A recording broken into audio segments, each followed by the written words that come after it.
Good morning, nakikita niyo ba? 'Di ba napakaganda niyang pagmasdan. Lalo na po in real talaga, as in super duper na-amaze talaga ako niyan or kami pala ng kapatid ko.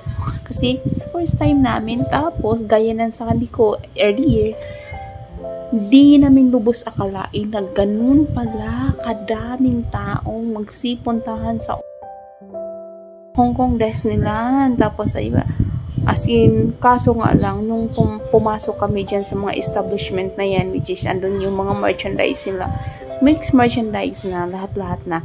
Ikaso nga lang, Diyos ko po, nakakalulang presyo. Kaya sabi ko sa kapatid ko, alis na nga lang tayo, hindi natin kayang presyo eh.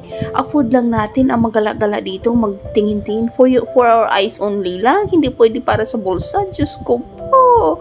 Ang mahal-mahal naman kasi. Anyway, tinignan lang namin kung anong meron. Baka kasi maignorante kami. Kasi first time namin eh.